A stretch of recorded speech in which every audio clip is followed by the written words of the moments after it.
that reveals 11,000 years of canine evolution. So basically, they were able to take the remains of different dogs that have been found, and it says, "quote Already 11,000 years ago, there were at least 5 different groups of dogs across the world. So the origin of dogs must have been substantially earlier than that." End quote, says one of the researchers. Skolgrund is one of the researchers on that. So I guess basically what they're saying is that at least as far back as the Ice Age, dogs had already long been domesticated, and there were like specific breeds.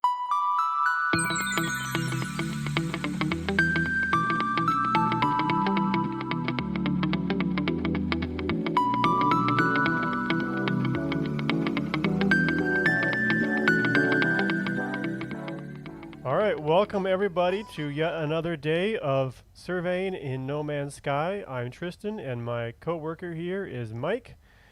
And so once again, we are in the game No Man's Sky looking for signs of player activity, specifically player bases, although at this point we'll take anything.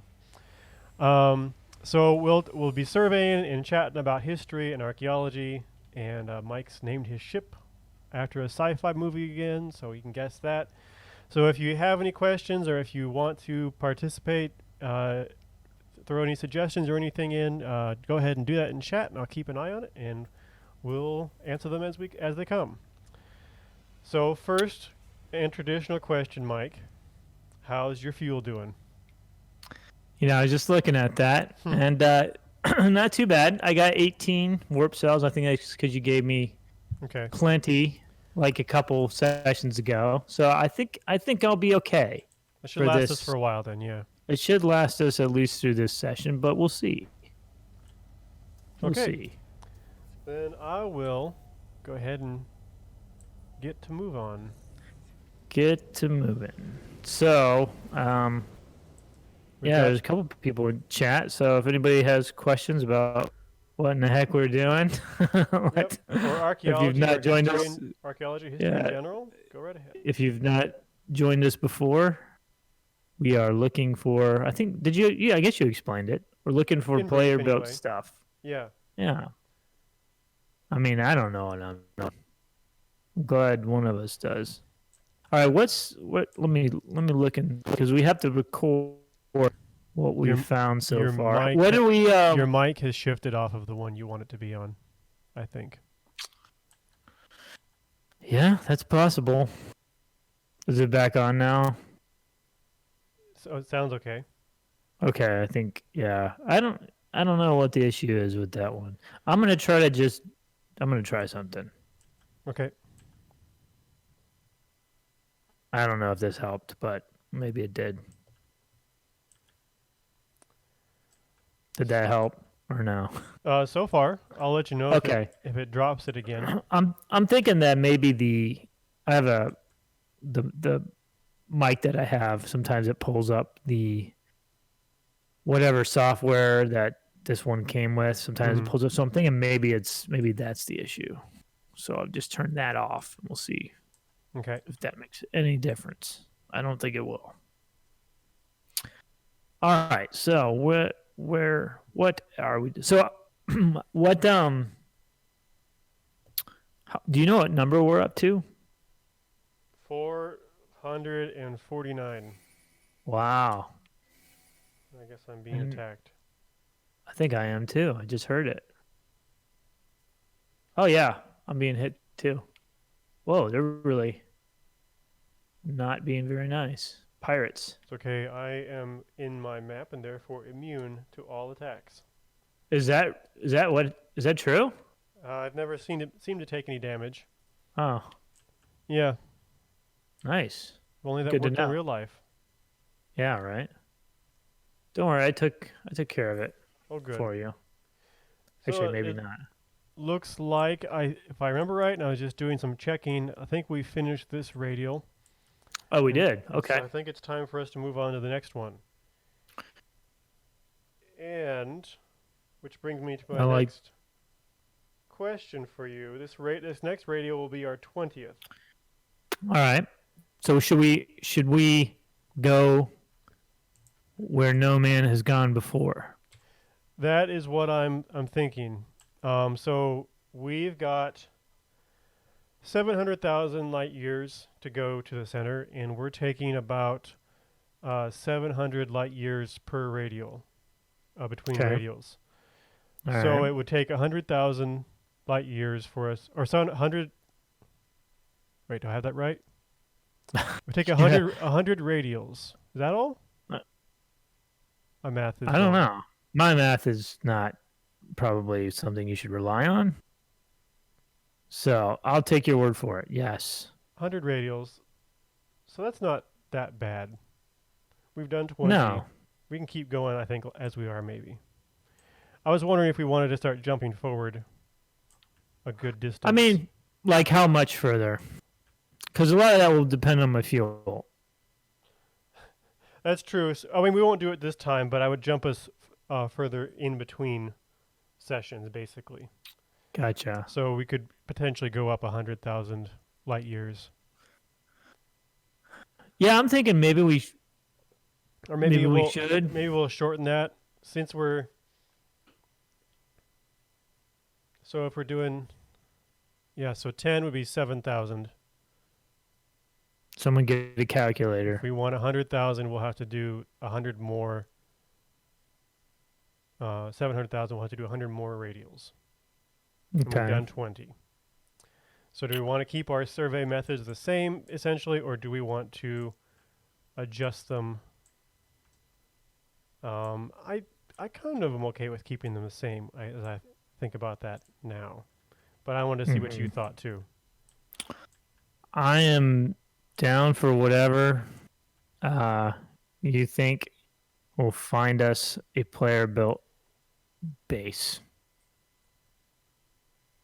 Well, or I whatever. have no idea, but I'm interested in the idea that it might be more populated towards the center. Right. Yeah, I know that's your theory. My Anyways, hypothesis. that's what we're testing, right? All right. Not initially, but now we kind of are. What where did you go? I'm looking for I'm you. jumping me right now. Oh, you Yeah, just jumped? just jumped, so I'm loading up. Oh, okay. I already jumped. Uh-oh. Hopefully I was in the right direction. Where did you go? Still loading. All right, I'll stick here and where I'm at and wait until. Okay, I am in. I'll drop us a base for a beacon. I'll just shoot asteroids while I'm waiting. You can Target find me now. target practice. Okay. Let me check. Where are we at? All right. Where in the? Oh, there you are. I see ya. You sly devil. No, oh, I went to the wrong one. Damn it. Did you jump the right direction? I did. I'll be in a system right next to you, so Okay. Well, you could probably Just just not- survey that one. assuming it's yeah, if it's close enough, I'll just survey this one. True that. True that.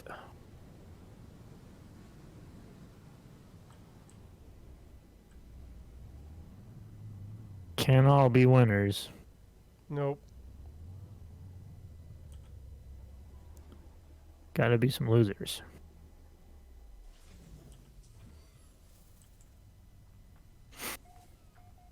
All right. Coming upon. I'm not sure which one I jumped into, so I'll let you know. Or I'll just write it in the Excel spreadsheet.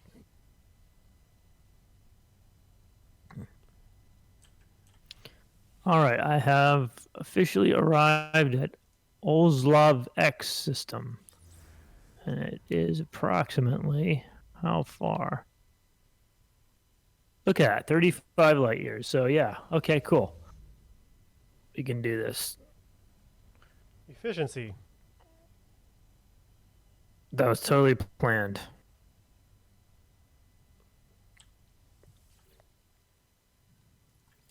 I believe it.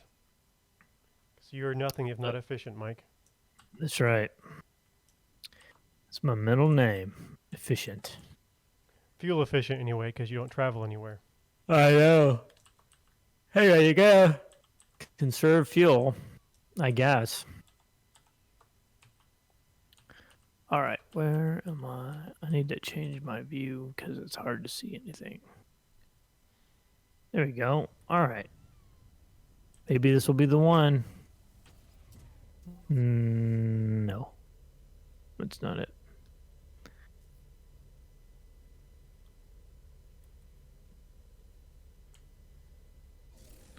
And it's another no. Oh, wow, I missed this big one right here. How did I miss that?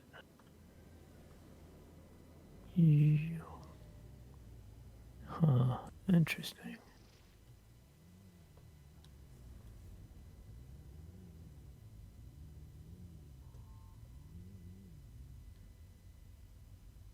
So far, I'm coming up empty. Well, that's new. That's not new.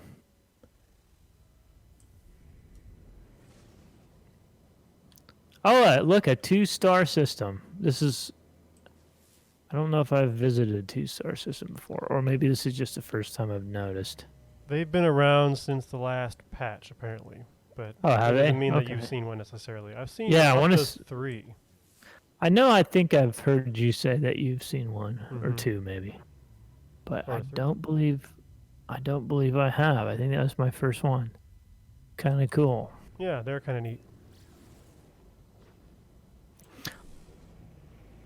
Last night, the moon was very full, and right next to it was Mars.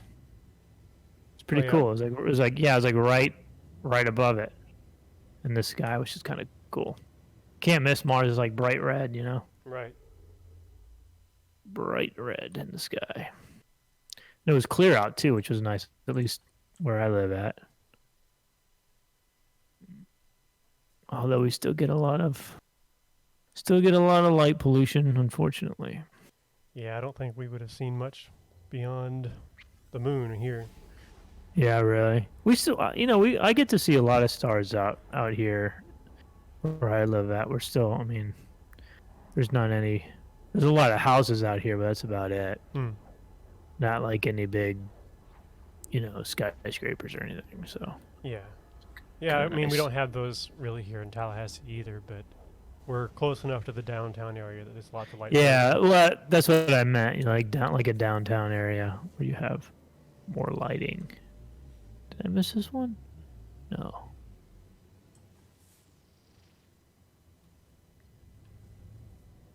Inventory full. Shooting more rocks. Large proxy ship. What? What's that mean? Yeah, shooting more rocks, basically. I'm gonna try this one last one. I think I already did this one, but let's be sure.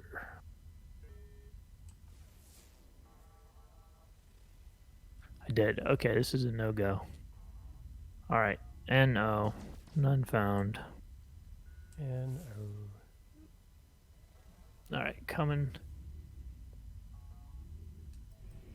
What's the name of the radio system? it has a base in it. Should pop up for you pretty clearly, I hope. Paya.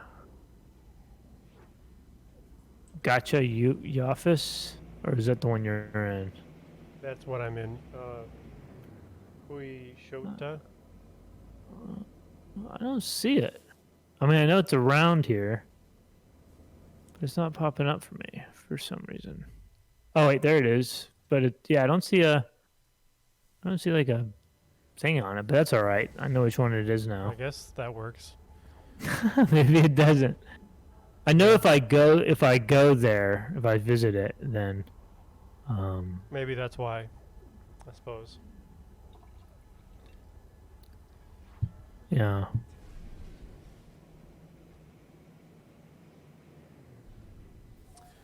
So I had my first Skype a scientist this week. It was a lot of fun. Yeah, I know you mentioned that. So Yeah. how did that go? Pretty good. Small classes, so it was 2 different classes, and it was like 2 kids for the first one and 5 for the second. So it wasn't a lot of kids, but and it was pretty laid back. They had some questions, and I just kind of went through it, answered them, and then they asked any additional questions. So not a ton to report, but I sure enjoyed talking to people again. That was it's something I miss Yeah. apparently. Yeah, no, it's funny with this whole pandemic, you know. Yeah, I was looking at like when I started with FPAN, which this I think I started in February 2011. So in a couple months will be 10 years for me. But which is like blows my mind that it's been 10 years. But you know, you do these programs and a lot of, you know, there's a lot of new stuff that we end up doing over, you know, every year. Like there's always something new going on. There's always a new project. There's always a new something. But Right. a lot of the things we do, we've been doing the same thing over and over and again, like field trips or like some of the basic talks that we give. I mean, I've done some of these Intro to hundreds of times. archaeology, yeah. Oh my, I've got hundreds of times, you know, at this point. Yeah. And you know, after a few years, it's kind of like, you know, it's not that you don't want to do it anymore, but it's just kind of, you get kind of numb to it because you've done it so many times. And I think that's the case for probably everything. But you know what I wouldn't give to give an intro to archaeology talk to a field trip right now? You know, Yeah. like I would, like sign me up. Yeah.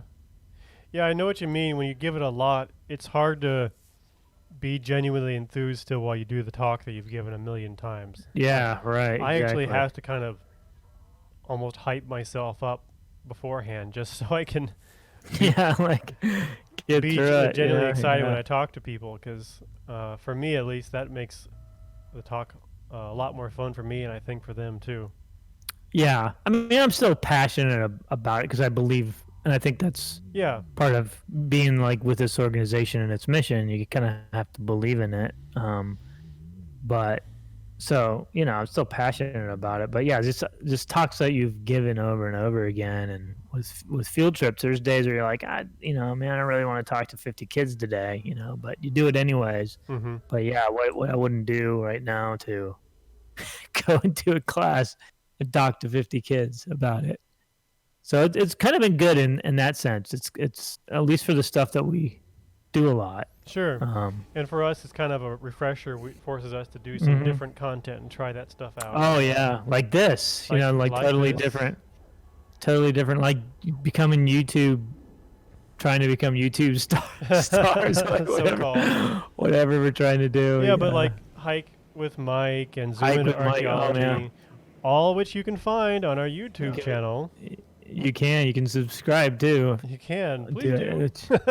Which, you know, I was wondering. You know, I think the subscribing thing is more about, you know, if you have more subscribers, you reach more people, I guess. That's our motivation, of course. Yeah, big time. Because if I looking at, I was just the other day, like, you know, this is all kind of new, you know, building this stuff from scratch, and there's so much, and like everybody now is doing it. So there's a lot of content now being put out there, but you know, if you looking at like, well, how many is this worth doing? You know, like if you look at the views, and it's like, is that really worth the amount of time that it goes into shooting these videos and then editing them down? Like that's a huge amount of time, which right now we have a lot of time to do that sort of stuff because, you know, we're not giving the field trip talks because kids aren't going on field trips right now, you know, so, or at least not in the kind of traditional way that we were used to.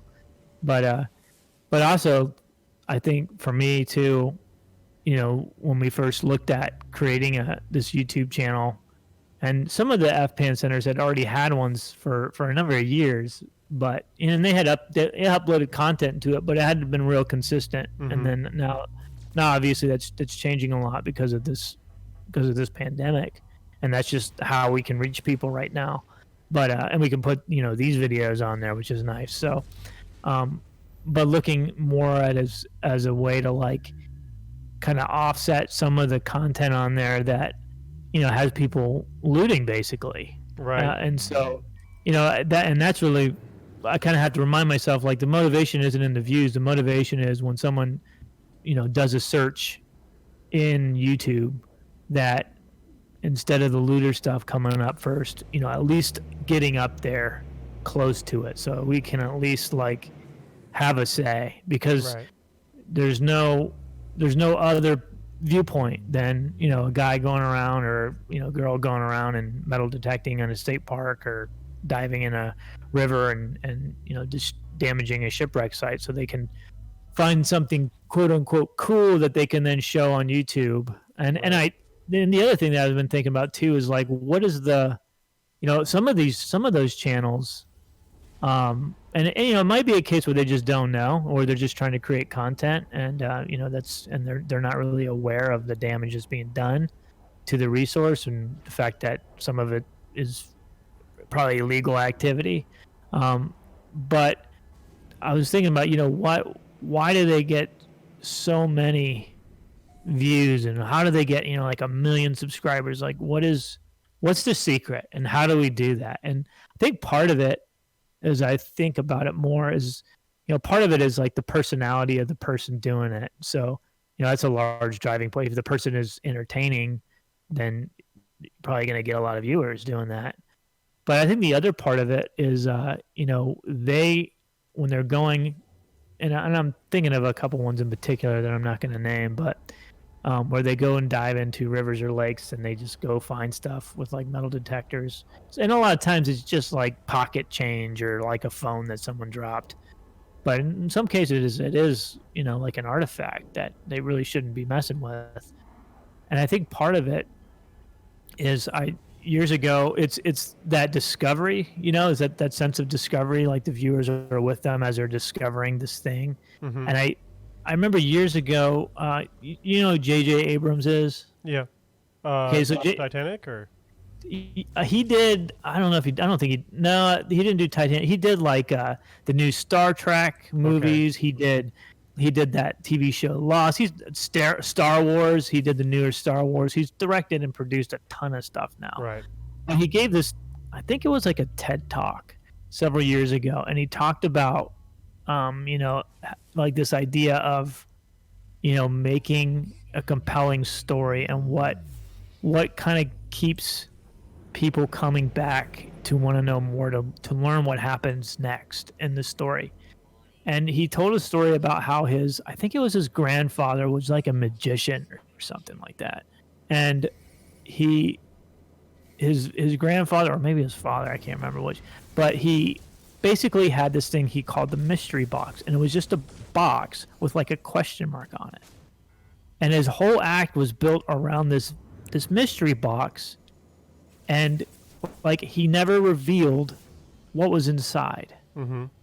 And people just wanted to know what was inside. And then he talked about how when he was a kid, he just wanted to know what was inside that box, like the whole time.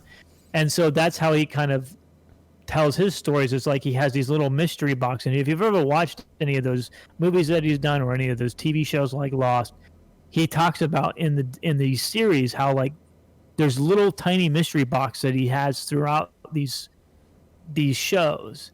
And that eventually, he reveals what's inside the box. But then there is like 4 or 5 other boxes that are now mystery box, that the viewer wants to know what's inside that box. Mm-hmm.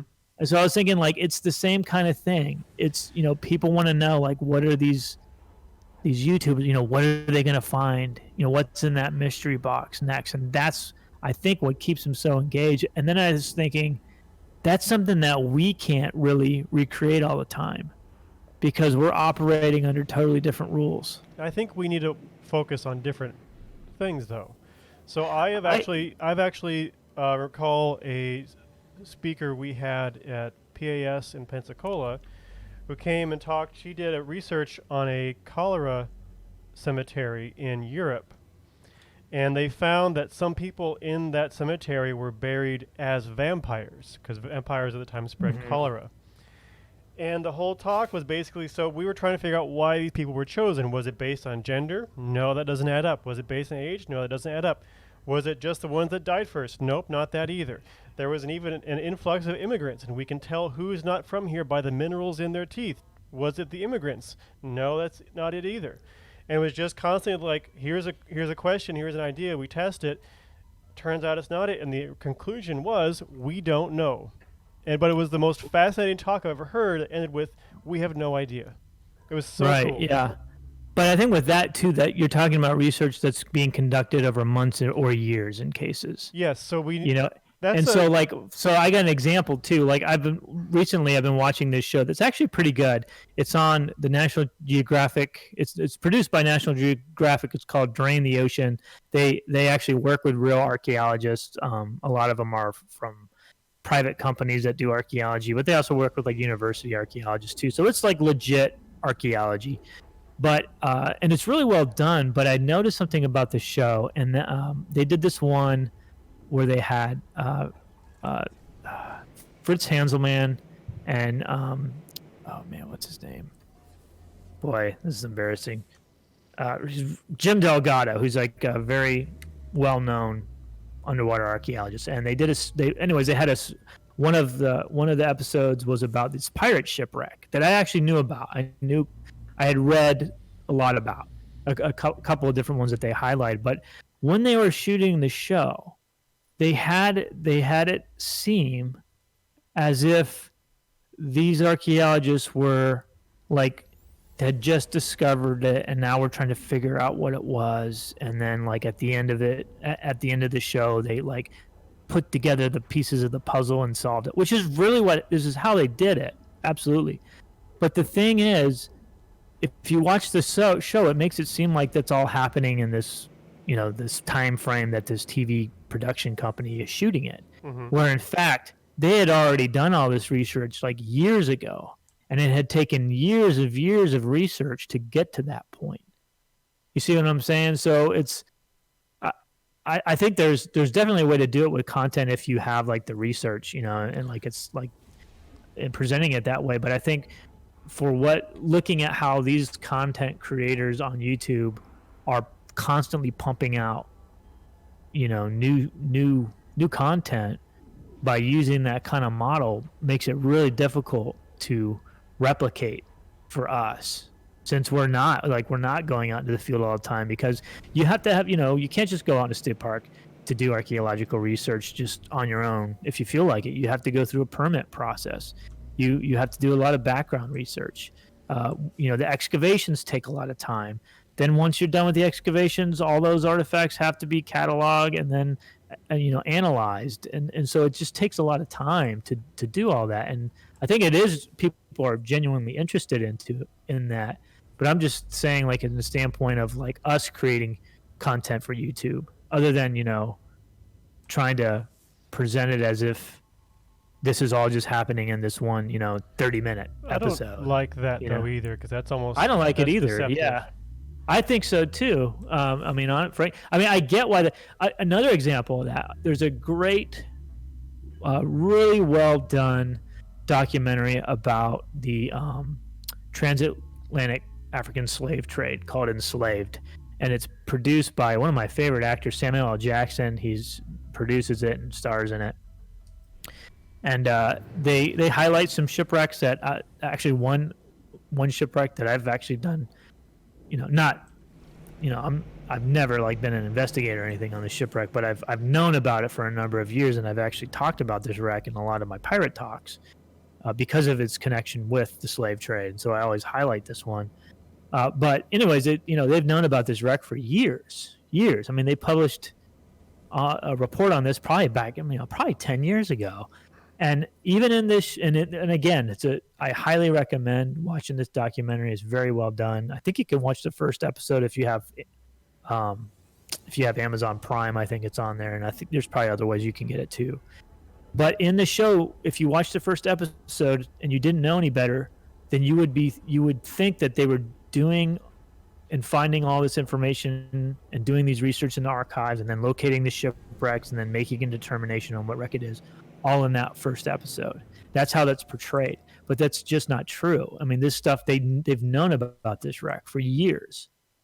It took a long time to do that work, and it's good that they did, because it's such a incredibly important story to tell, and a really awful part of human history, that needs to be talked about. But how are we supposed to compete with that if that's the model that some of these other, See, I think maybe. we can take that idea though and transition it to something that is fits our ethics and goals as archaeologists too. Mhm. We've talked about the forget his name already again. The organization about training scientists to talk about Oh their yeah, research. yeah, Mash, the dude from Mash. Alan Alda Yeah. Institute. Yeah, and basically their goal is we will encouraging scientists to talk about the journey they took as people to make these discoveries. So I've given an example of in the past about the researcher working on the Hunley who found that it was probably the concussion from the explosion that killed the crew in the Hunley submarine in Civil War. Yeah. Hmm. And that journey made it a very fascinating, engaging story. So I wonder if maybe maybe there's a conversation to have off of this venue sometime too, but Hmm. if we couldn't present people's stories that way. So, for example, we Right. just had Andres on, and he talked about how he essentially discovered this village that had been missed for, I think, decades, and how cool it was, and how all these details, and he's told me all about this. So, if we kind of did maybe an episode where combining interviewing him with maybe some video edits or something, some photographs.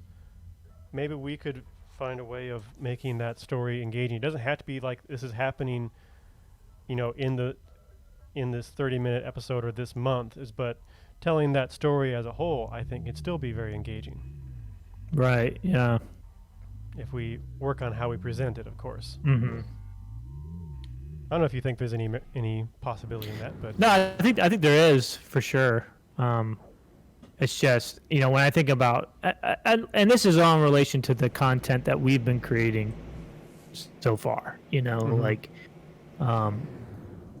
where we can't like we I did that series called Archaeology in 3 minutes, but I could only do those every summer, if that, because that's when the field schools happened. Unless we shot staged stuff, which I never liked to do. Like none of the stuff in those series is staged. I never told anybody like, hey, hold this thing like that or say this thing. It was none of it was staged. It's Mm. actually what happened. So, and maybe and I think that's like a documentary style too. I think there's some people who do that, I think so long as, create content for is. our purposes, so long as you make it clear that this is staged, Mhm. then I think you dodge a lot of those concerns. But yeah, Right. I wouldn't Yeah. want to deceive people with that either. Right. But I'm just thinking, like, I mean, I understand why it's done because it tells a more compelling story, and it's that mystery box the whole time, and it's playing out, and you're right, it's really interesting because it does kind of tell that that whole story behind the story, um, but just from and this again, this is specifically talking about like video content, how to replicate that when you don't have the footage, is a little bit more difficult. Whereas some of these YouTube channels that have millions of subscribers that are out there, digging stuff up in rivers, um, they can just go out and shoot it, and it's wrong, but Well, they do it anyways because they're not getting in trouble for it, I guess. I think it's always been easier to create garbage content than Yeah, careful content. that's true. Yeah. I mean, look at Jerry Springer. It's funny. Speaking of Jerry Springer, I was reading this article, and I don't want to get like politics or anything. So, but I just thought it was interesting. There was this, there's all the polls right now. Like a lot of the national polls are showing that it's favoring Biden. Not that they could be wrong because they were wrong last time, but Mhm. there was this one guy who was like a political pollster, and I read this article because, and the article made the news because he was actually predicting that not only is it favoring Trump, but that he's predicting Trump will win, and this is what he did last time. And so, anyways, the article was an interview with him, and they're asking him like, well, why do you think you're right and everybody else is wrong? And he talked about I forget what he called it, something bias, like popularity bias or something like that. And he said that it's very hard to get people when you do polls over the telephone to tell the truth. And he said because especially like in this case where there's a lot of like kind of negative stuff right now going on, that it's hard to get people to admit like, yeah, I'm going to vote this way, even though it's maybe not be like a very popular thing to say. And so, and he likened it to like if someone said, oh, here's, introduce you to their grandchild and said like, oh, isn't my grandchild so handsome? And this is straight from the article. And he said that, and let's assume that like maybe the child wasn't so attractive. People would say, oh no, that's the ugliest kid I've ever seen in my life. They would say, oh yeah, what a handsome kid, what a beautiful little girl. Right? That's kind of what he was talking about. I guess the same thing happens like doing these polls. But then the Jerry, why I brought this up is because you said Jerry Springer, and he said if you had done a poll for like a retirement community over the phone and you asked them how many watch Jerry Springer, you'd get one number. But then if you asked a cable company who actually sees what they're watching, how many people are watching, you'd get a totally different number because of that, that popularity bias. But it's not anyway, unlike... I thought that was interesting, We see that in archaeology too. I've known cases, like for example, in Mormon society is not allowed to drink alcohol. And so the answer people give will be, we don't drink alcohol. But then you look at archaeologically at like outhouses and they're full of liquor bottles sometimes. Right.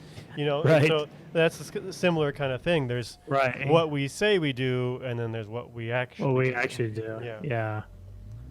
And there's cases of that sort of thing all throughout history, of course. Mm-hmm. I brought that one up because I worked in Utah for quite a while, and that's I knew funny. An archaeologist told me about that experience, about how he ran across that. I've read that somewhere too. I don't know if it was Mormon specifically, but where I'm sure it applies to any culture, frankly. A whole bunch of like liquor bottles or something in the outhouse that weren't supposed to be there. Right. But obviously were. All right, moving on to this next system.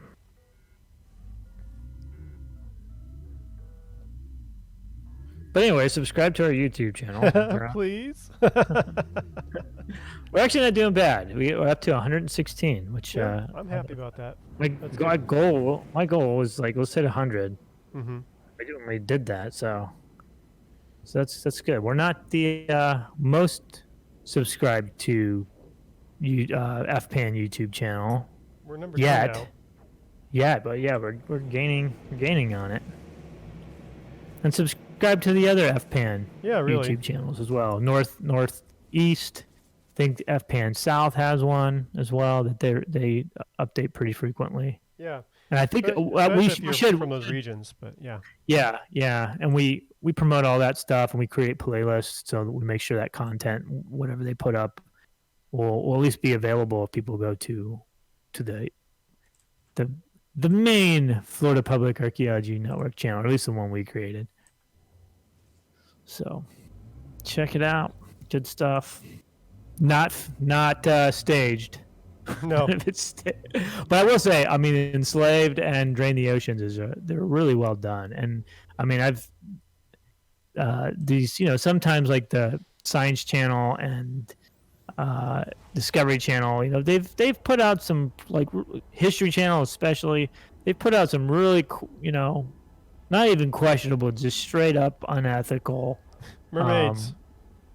Well, not just that, but I mean like these looter shows basically. I mean, they're like glorifying looting and Well, to the point where Yeah. they were actually planting things for them to find. Oh yeah, they do it all the time. The Yeah.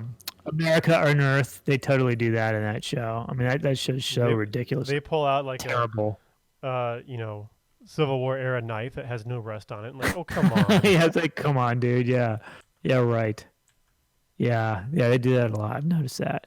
They had one for, I think it got canceled. I'm so glad it got canceled. But it was like a show where it was one of the guys, one of the head guys on the show was, I think, from, they used to have that Pawn Star show. I don't know if it's still going on, but he used to like would show up on that Pawn Star show as like one of the, resident experts on like military paraphernalia and arms and stuff like that. That was his like expertise. I'm not sure what his background is or anything, but he seemed knowledgeable at least about what he was talking about. But anyways, they did like this other show where he was starting in it, and they basically, and this was years ago, but they basically were going to battlefield sites, World War II battlefield sites in like Eastern Europe, and just like digging up, you know, the Graves. war dead. Yeah, graves. They dug one guy up. It was like a Russian soldier, and another was like a German, and they actually pulled the like the femur out of the shat of what they had dug up, Yeah. and it was just like horrible. And I forget. I think it was called like Nazi grave diggers or something like that. Yeah. Something terrible. And it didn't last. I mean, luckily, there was like a good amount of backlash. And some of those other shows, I know, like some professional archaeology organizations, came out speaking out against, and they either changed or some of those shows just went off the air eventually. But Mm-hmm. but yeah, that's the thing too. I mean, so at least like all right, so it might be showing stuff and a little bit deceptive in the sense that it's not actually happening, playing out in the time frame that they're showing, but at least it's like real archaeology and they're working with real archaeologists and they are entertaining, so can't complain too much. But I mean, we can. yeah, I mean, I'll always complain, but that's why these these platforms are so nice, because you don't really have to rely on TV production companies anymore. I mean, for sure, for big production, you're definitely going to want to do that, and you're probably going to reach a lot more people. Mm-hmm. But you can reach a huge amount of individuals all across the world on some of these platforms now, and you don't need much to do it. I mean, literally, you can use a iPhone now. I mean, they're a good enough quality where you can actually shoot video on an iPhone, and it looks pretty good. So the ability to reach is pretty amazing. Yeah. I gave a paper several years ago at SAA. I think it was at SAA or SHA. So Society for American Archaeology, Society for Historical Archaeology. One of those, but I want to say back in 2016 or 2017, and that was my point back then. Is like and I use some of those shows as examples. Like we kind of have to wait for this content to get created, and then we have to all get together and decide what kind of letter we're gonna write. Then we have to send them a letter, and then wait for them to respond, and then they either ignore you or they maybe makes a few changes here and there, but you're never 100% happy with it. So instead of that, now we have the ability where, with not spending that much money on equipment, we can really reach that same number of people in some cases by creating our own content.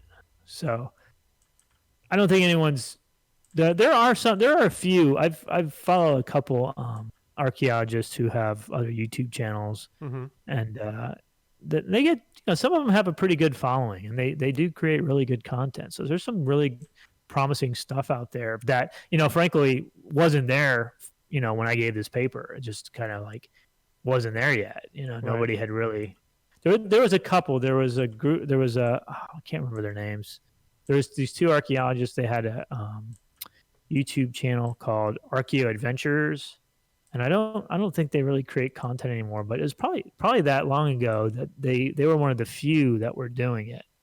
And not that they had like 1 million followers or anything, but their content was really well done. Um, and they did have, pretty impressive for at least us, pretty impressive number of views and subscribers to that channel. So there are some good ones out there. Cool. I think especially after this, this COVID, that we're seeing a lot more content from archaeologists, coming directly from them, Right. and archaeology organizations mainly. But Jamestown found the Jamestown Settlement and Foundation. They've got a really good channel that people should check out. I think they got like 15,000 or 20,000 subscribers now, which I don't think they had anywhere close to that one, a few months ago when I looked. So they've got a number of really good series on there and content that they're constantly putting up on there. So that's definitely one to check out. Montpelier, they've got a really good video content too. A lot of good So online it's content in general with those too. Oh yeah, they've got amazing stuff that they've always been doing, but just within the last few months. But I said this 5 years ago. I'm glad finally we're starting to all do it. Not that I was really doing it either. It's time, it's a lot of time goes into it. I have a newfound develop too. Yeah. Oh man, I have a newfound appreciation for anybody that creates content on. Yeah.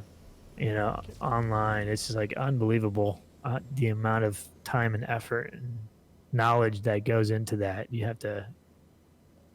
Yeah, I have nothing but respect for people who do it, even the ones that are doing unethical stuff. I can appreciate how difficult it is to create content that people want to watch, and come back to with mystery box, like J.J. Abrams said. Yeah. Anyway, that's my maybe this is a new part of the session that we can call gripes with Mike. Gripes, is that right? Grind my gears. This really grinds my gears with Mike, or Mike just complains about things.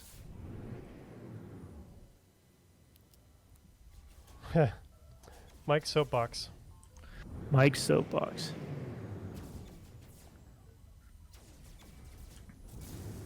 But yeah, I don't know if you've seen that Enslaved series yet, but it's really good. Very well done. I will have to keep it in mind. You have to check it. Yeah, you have to check it out. They work with a group called Diving with a Purpose, and they've been doing. They've been around for a number of years, but basically they're I think mostly African American, but they have been working. I think they kind of work all over now, but they had kind of, from my understanding, is they kind of started working in one of the sanctuaries down in the Florida Keys, and they have been doing like coral restoration as well as looking for shipwrecks associated with the slave trade. That's kind of one thing they focus a lot of their effort and time on, and so they're featured in this series. But and it's a organization that people can actually donate to, and it's a really good cause. They are trying to, and not just trying, they're getting kind of underserved youth. They have a whole program called Youth Diving with a Purpose. Youth Diving with a Purpose, where that I think that one's more geared towards working with younger adults that are from underserved areas or are African American or Hispanic. That they're trying to get them more involved in diving and marine science, and so they've been doing a lot of work on that, and they're featured pretty prominently in this series, which is really cool that they're getting that exposure. So it's worth checking out. Definitely. Shows Drain the Oceans. That's a good one too. So, just to shift the subject a little bit, Mike, I know your favorite video game idea of all time is Shoot the Looter. Although, I don't know if we could call it that anymore because with all the social unrest that we've had and we have to call it something True. else. I think you know We what I we we mean mean. people who loot The archaeological sites. archaeological site, so we have to call it something else. But Yes. yeah, that's basically the kind of idea is people that are like some of these old games where you shoot the duck or whatever. It was kind of a joke, like you shoot the looter who's digging up the grave of indigenous people or stuff like that. So yeah, Well, yeah. But I got you. Yeah, that you'll be one. glad to know that I just did. You I had a oh trader who got all up in my face and wouldn't leave me alone, and he wanted to sell me a relic. And I couldn't scan anything until he went away. I nice. didn't want it. So Right. I blew him up. Good. I'm glad. I Take that, you think pirate. that needs to be something else we keep track of on our on the Oh. webpage for this. We should. Pirates killed. Yeah. Or looters destroyed. Yeah, I love it. we'll have to think about how we word that. But yeah, Yeah. Yeah. Yeah. I don't know. What's another word for? We got to use a different word than looter because you can't use that treasure anymore. I don't hunter think. maybe. Treasure hunter. Shoot the treasure hunter. Treasure hunter Or terminated. terminate the treasure hunter. Not really. Not in real life. I don't arrest them. Yes. Yes, But yes. give them their day in court. Let them have due process and all that. But yeah, well, that's good. Yeah, lots of those in this game for sure. And I just went to a system that you've already been to, so. I think we're about done All right. with this one. You're about done with this one. Well, it's still we. You did two I or did three. some.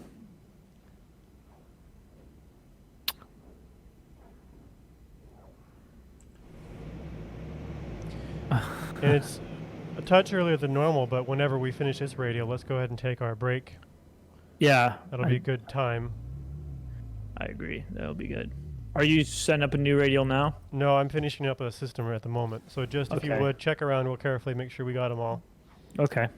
and then I'll take us to a new system and then land and set us up for a break. Cool. I like it. Got a moon. It's hiding behind a planet.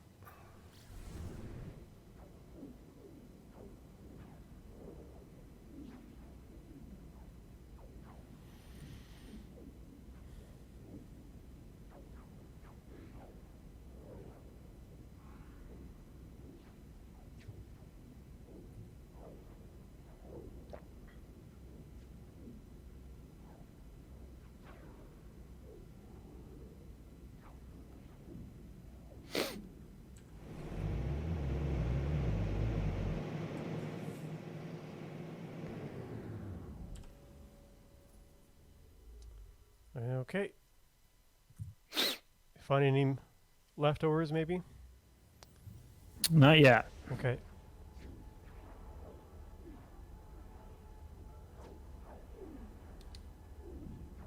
No, I don't think so. So I'll come back to the radio from this one. We can come back, and when we come back, we'll talk about my ship name. And yeah, maybe a couple articles, archaeology articles recently in the news. There's actually some good ones, so I'm looking forward to Yeah. that. Looking forward to what you Mhm. found. About dogs. People like dogs. Oh yeah, Mm-hmm. it's always a good topic. Mhm. Actually, it's a one I've had kind of on my mind to do for a while now. Is a presentation about pet burials throughout history and talking about how people have been loving animals and pets for a long, long time, basically.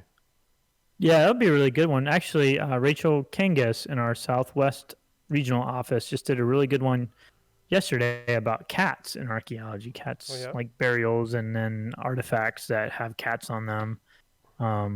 Yeah, she did. It was really good.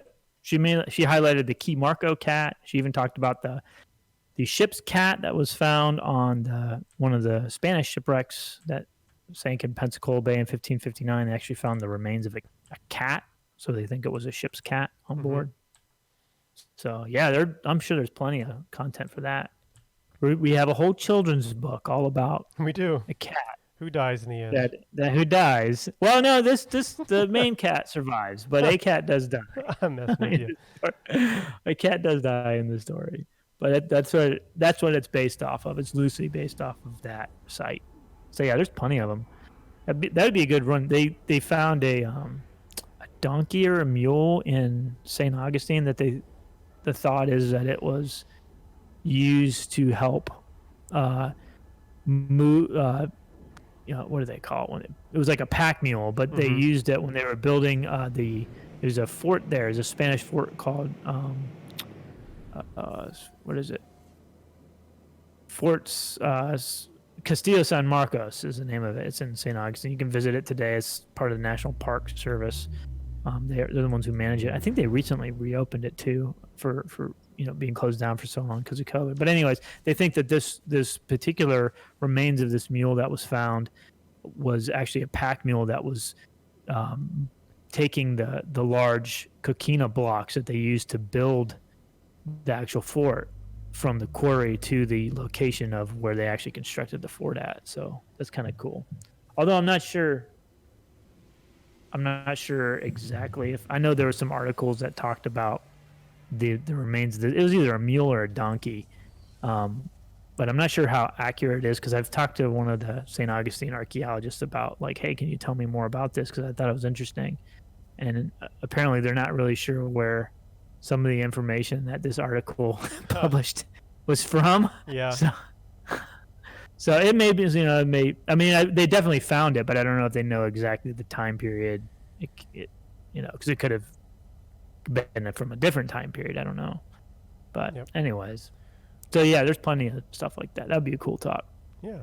Okay. Well, I am in the new system and landed, so we'll go ahead and leave you all with some short videos that we've produced, and we'll be back in about 10 minutes or so.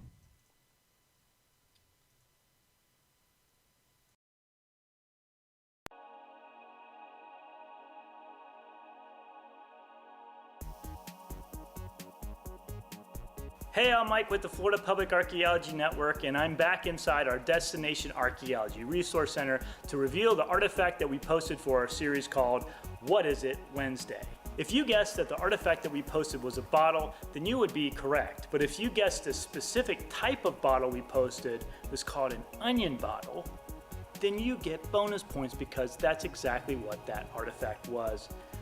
Onion bottles like this were developed in the 17th and 18th century to store and ship wine and other types of spirits safely while they were being shipped on vessels during the Age of Sail. As you can imagine, transporting glass bottles during the colonial time period was really difficult because, of course, they had to do it all by shipping them on vessels that would then have to sail across these oceans. And of course, it could get pretty rough at sea sometimes. But this particular type of bottle, again called an onion bottle because of its base, its very wide base that kind of resembles an onion, they were a lot more rugged and were a lot better for transporting liquids on ships when they were being shipped across the ocean.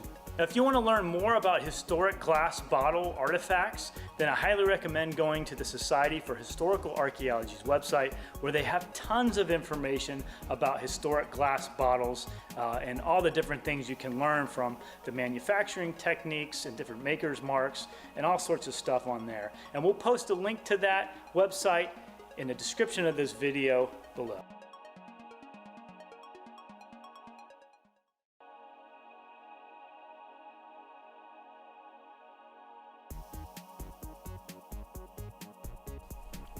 Hey, I'm Mike with the Florida Public Archaeology Network, and I'm back inside our Public Archaeology Lab to reveal the artifact we posted for this week for our series called What Is It Wednesday. We had a lot of really great guesses this week, and if you've ever been inside a historic house, or maybe if you even own a historic house, then you guessed correctly when you said that this was actually a doorknob. And so that's what this is. This is actually a doorknob. But this type of doorknob is made out of what's called agate ware.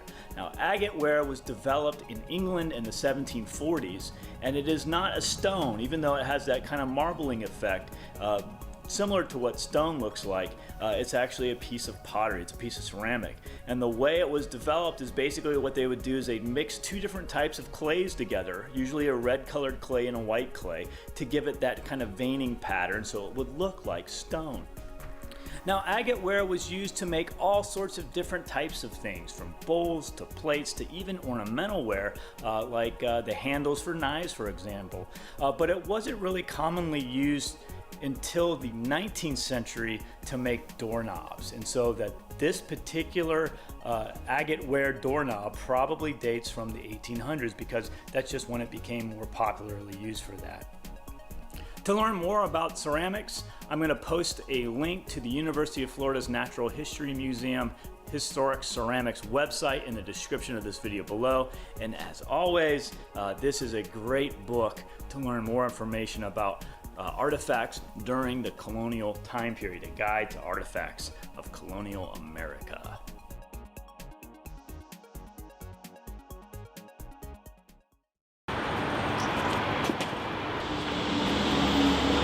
Hey Dwight, what's that? This is a mystery, and I'm going to solve it if that's quite all right with you. Looks like a suspicious package to me. Well, that's obvious. Any third-rate gumshoe could deduce that. Or how about volunteer sheriff's deputy? Mock me if you will, Jim, but as volunteer sheriff's deputy, I'm responsible for this potential crime scene. So step aside.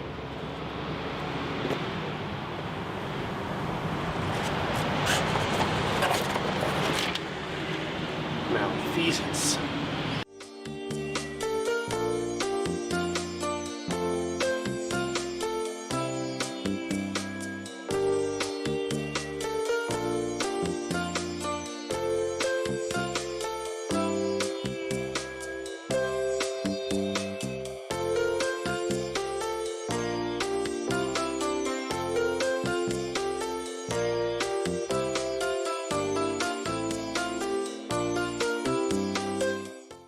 At approximately 7:45 in the morning, I observed a single box full of looted artifacts abandoned on office property.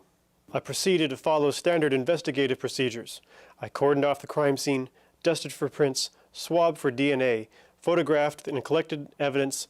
My police crime analysis unit handbook tells me that the next step is interviewing potential witnesses and persons of interest. Do you know what this is? Yes, it's an artifact. How do you know that? I'm an archaeologist. False. You work in an office. I'm a public archaeologist. Dwight thinks only real archaeologists wear whips and run from boulders. Just because we're working in an office doesn't mean we aren't archaeologists. I mean, come on, I'm an RPA. Where were you between the hours of 5 p.m. yesterday and 7:45 a.m. this morning? Thanks for asking. I headed to the mall after work, and on the way there, I stopped at a really cute boutique that just opened up, and I bought 3 pairs of boots, but I think I'm gonna have to return 1 pair because they're totally last season. And then after that, I stopped to get some coffee, but they didn't have any pumpkin spice latte, so instead I got... Enough! I know you did it, just admit it. Did what? Chapter 7, Section A, Number 3 of the Police Crime Analysis Unit Handbook states that liars will often use stalling tactics such as playing dumb or sharing too much information to evade questions. She's definitely a suspect.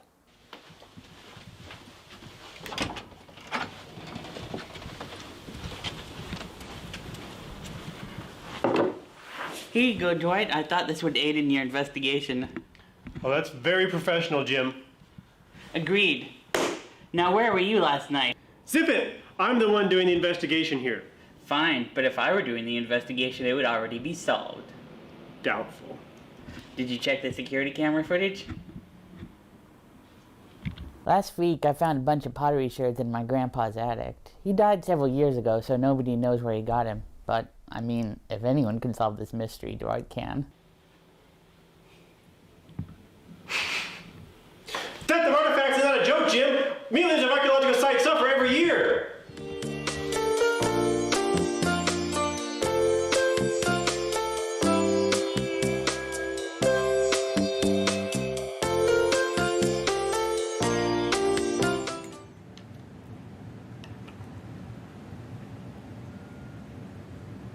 So this is not that out of, out of the realm. Yeah, that's cool. What kind of, is that a reed boat?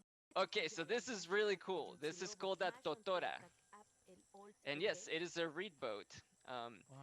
This is very Peruvian and Bolivian. So these are the type of boats you would see in Lake Titicaca or you would see in the coast of northern Peru. Wow. In Ecuador, we have balsa wood, so you would see balsa rafts instead. Wow. So do they make these like traditional craft to this very day, like in the same style? Oh or- yeah, definitely. If you go to there's a city there we in go. northern Peru called Huanchaco, and it's a great surfing spot. They're kind of known as like, oh, we were the first surfers because they built these very short ones. It's actually this one you're seeing right there. And this is a fishing boat for the sea, so you actually can take it over the waves, and you kind of kneel on the middle of it, and then you throw your net out.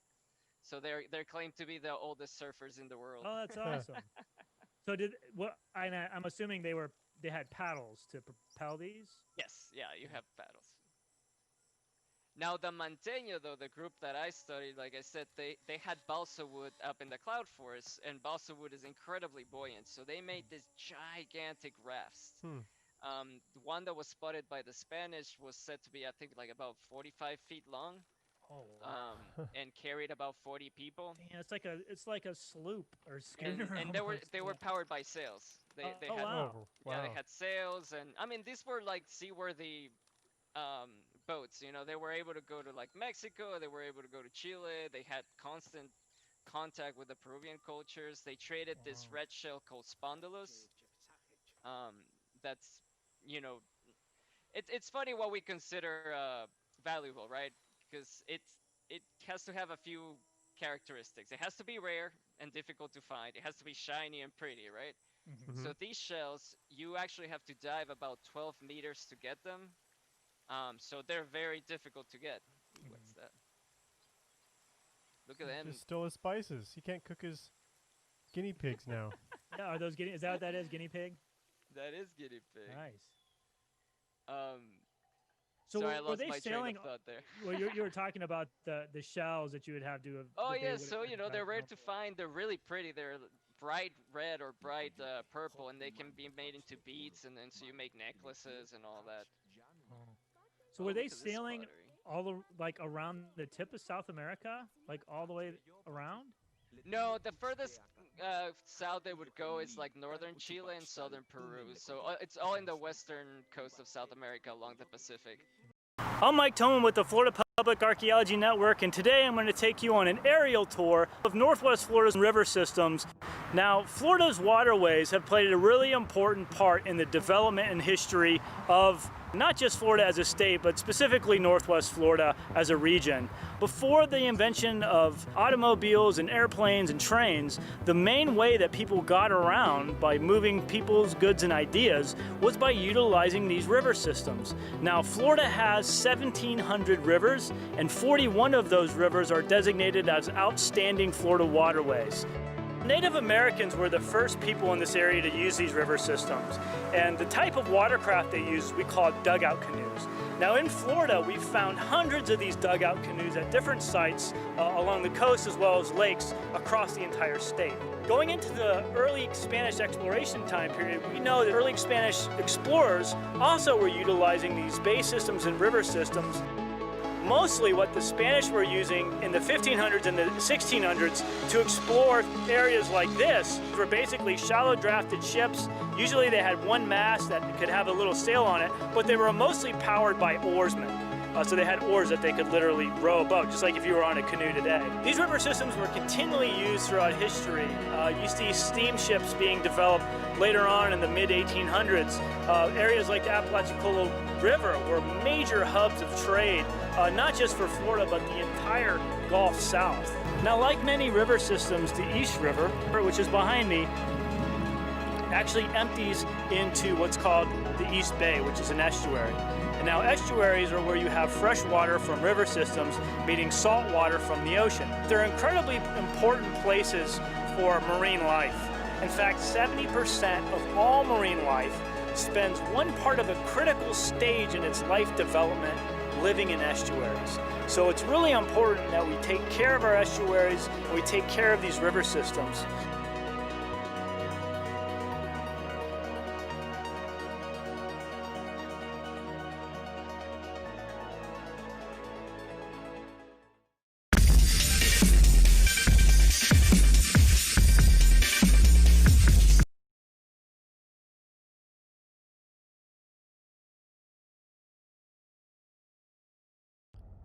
Yeah, that's cool. Oh, it's All an right. artifacts journey. Welcome back, everybody.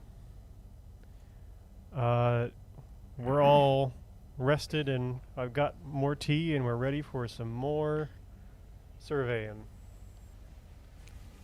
So I've got us at our new system here, Mike, if you want to head towards me. I am way ahead of you. I'm already here. You are? Okay. I'm here, yeah.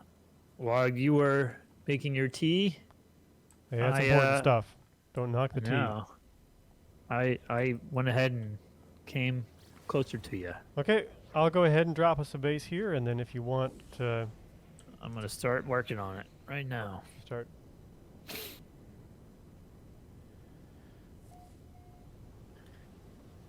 Start moving, getting to work. Get to work. Get to work.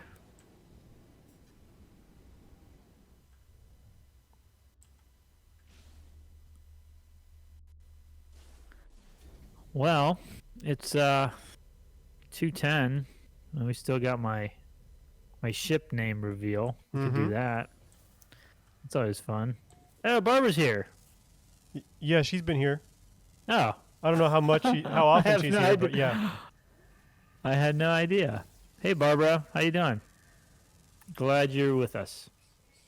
Hopefully she wasn't here the whole time, because... She was. Oh, good. Okay. So you heard me ranting about cable television shows, that how they represent archaeology. But Yeah. okay, so ship name. Let's do that. Ship name. So of course, as always, this is every session I name my ship after a spacecraft from a sci-fi movie or show or a comic or anything sci-fi that's pop culture, basically. So the ship name, my ship's name for this session is Narcissus. So if you can guess which sci-fi, in this case I'll give 2 hints. It is a movie, and it's actually a movie that I've already named my ship after, but it was a different ship within the same movie. Hmm. So Well, if you that can cuts out the remember, one I was going to guess. oh, what were you gonna guess? It's a sci-fi TV series that is going right now. Oh, what's it called? I'm trying to remember. I'll have to look it up. Raised by Wolves? No. The one on HBO? No? That's No. actually pretty good. I started watching that. So Tristan doesn't know. I can't say I'm surprised, Tristan, at this point. I've gotten one right, and it was probably your most obscure one that I got. Yeah, so. actually, that was the hardest one. You got it. Oh, Barbara got it. It's Alien. That's correct. It's the original Alien. I should have just guessed starring- that one. This is, and I picked it because there's 2 reasons why I picked this. Because number one, I'm running out of like sci-fi movies that I've seen, and number 2, it's actually the same. It shares the name with a shipwreck in Florida, which I thought would be a good way to kind of talk about it too, to bring in the archaeology and the Florida aspect. But so yeah, this is from the original Alien movie starring Sigourney Weaver, directed by Ridley Scott, who also is the director of the Raised by Wolves series on HBO. So it's actually pretty good. We're not sponsored by. We're not HBO or sponsored Ridley by Scott. it, but We should be. But we could be. We'll put your logo over the entire video feed, like a watermark, if you'll pay FPAN, I guess. But I'm not sure how that works. But I'm sure there's a bunch of lawyers involved, though, for sure. But so in the movie, there's the Nostromo is the name of the ship that they're on for almost the whole movie. They're on one ship, and the whole movie takes place on board this one vessel. And there's this like alien that I don't want to ruin the whole story because I know, Tristan, you haven't seen this. Right, and there might be one other person in the world who hasn't. Yeah, right. But anyways, at the very end of the movie, she gets into a shuttle, like an emergency shuttle, like a rescue boat almost. Yeah, I guess that's what it is. But the name of that rescue vessel is Narcissus in the movie. And anyways, and so I thought that was I thought that was cool. I didn't realize that rescue shuttle actually had a name in the movie. I didn't realize that. But then when I saw the name Narcissus, I was like, oh, I have to pick this because of the USS Narcissus, which is actually part of Florida's underwater archaeological preserve. And there are, I think, how many of them are there? I think there's 12 or 13 total across the state. And these are shipwrecks that there's 12 that people can actually dive on. If you go to museumsinthesea.com, so museums in the sea, all spelled out one word, .com, it has all this information about where these shipwrecks are at and how these shipwrecks got there. And really cool stuff. Some of them even have like plaques when you go to the site. If you are a diver and you go down and dive on these. But the USS Narcissus was actually a tugboat that was built during the American Civil War, and it sank off of Egmont Key, which was right off Tampa, right after the American Civil War. And so it was basically a tug, and it had been bought by the U.S. Navy, and it was used in the blockade in Operation Anaconda. So one of the first things that the United States military did is they wanted to choke off any supplies that the Confederate States could get. So they basically had a giant blockade around the southern states to prevent any of the armaments or any kind of war-related items that might help them win the war effort. And so this ship, the USS Narcissus, was involved in that. It was actually involved in the Battle of Mobile Bay. So that real famous naval saying, "Damn the torpedoes, full speed ahead." That was by a admiral named David Farragut.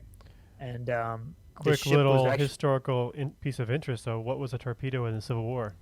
A torpedo is not the same as what people think of today. It was actually a mine. It was just a mine, which makes a little more sense too. Yeah. So it struck up. He was like, "Damn the mines," basically. And then so there's that famous when he took Mobile Bay. Mm-hmm. But it was involved in that. Actually got Narcissus. Actually, I believe it was during that campaign in the Battle of Mobile Bay. Let me make sure I'm right about this. I believe it actually struck one that same year. Yeah, it struck a torpedo right after the Battle of Mobile Bay, and was severely damaged. And it was actually taken to the naval yard in Pensacola to be repaired.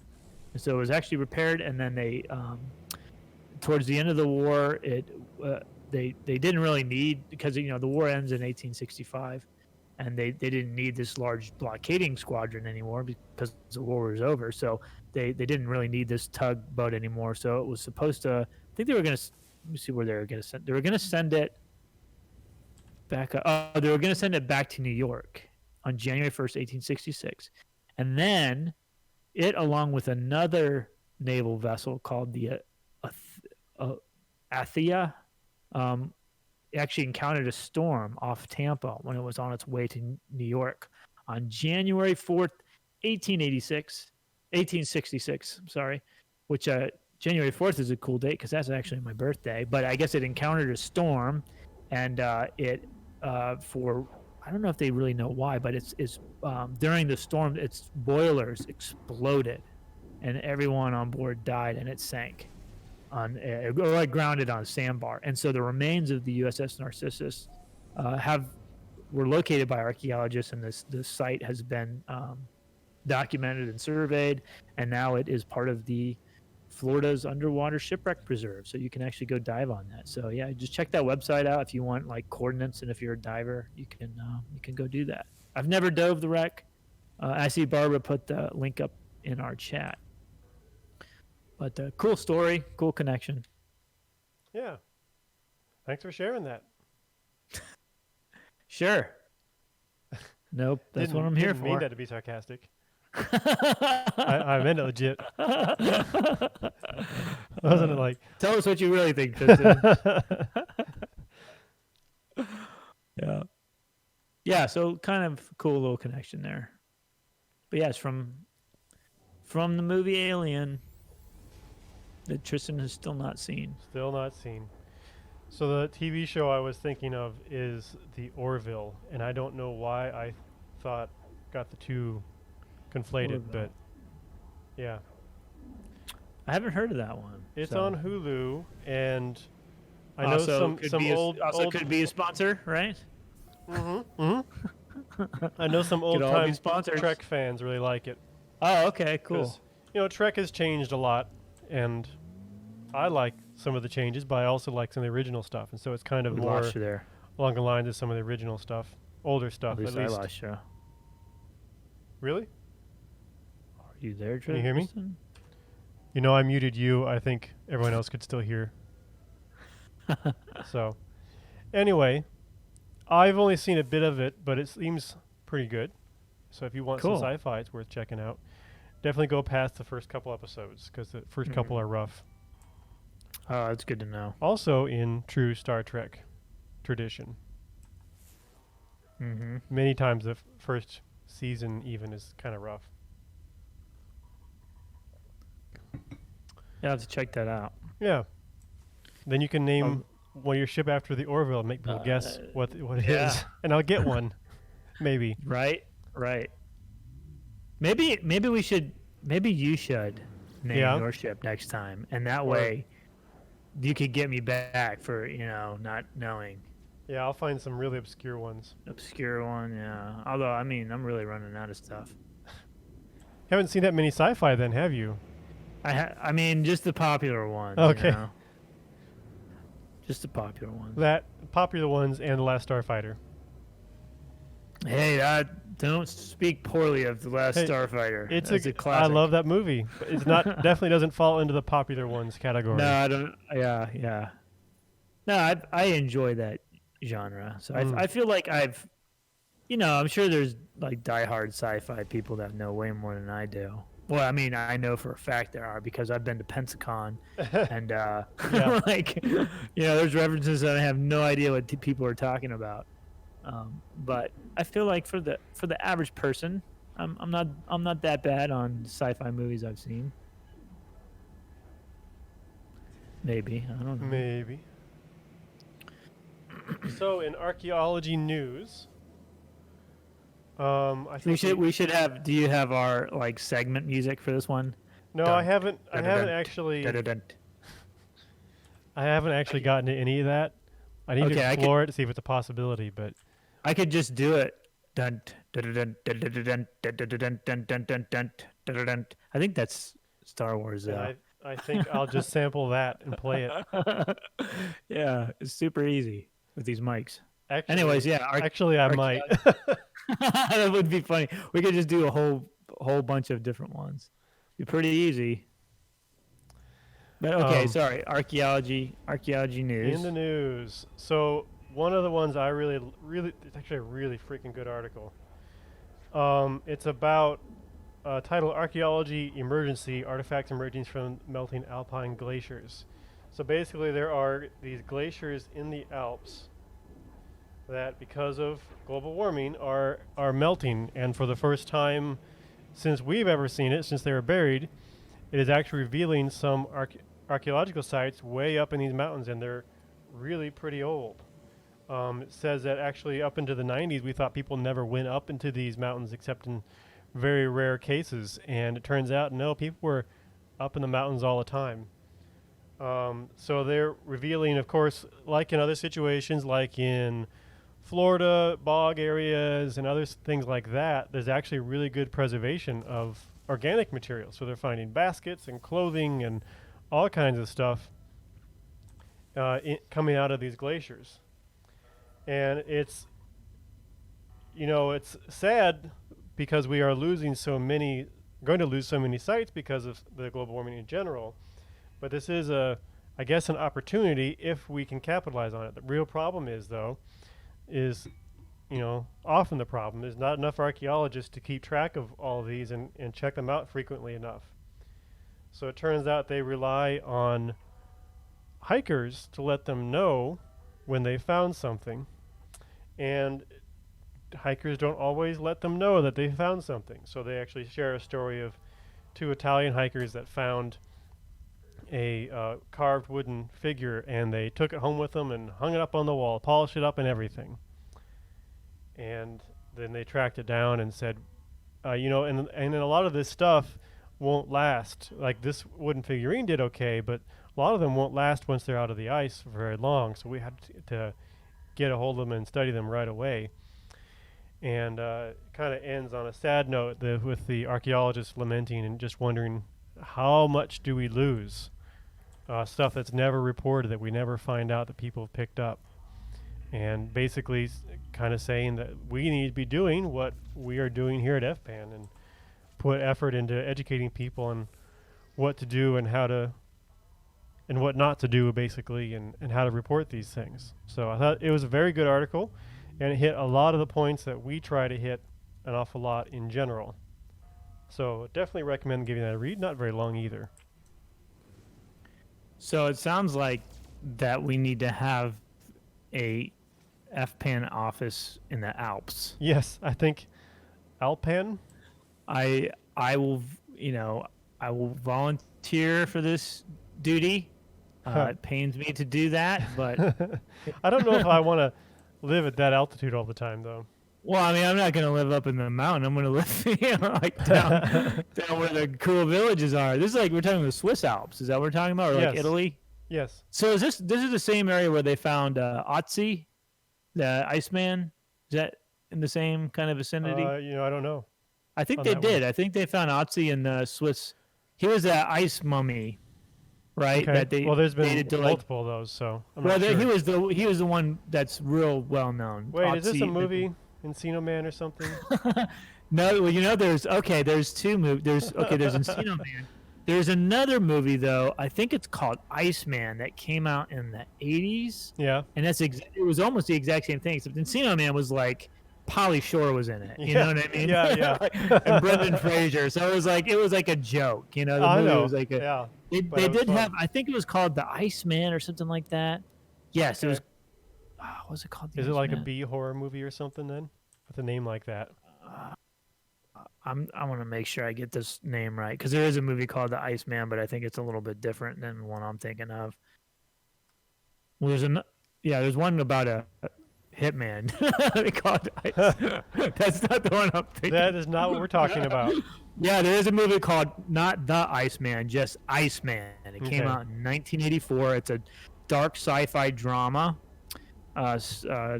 starring.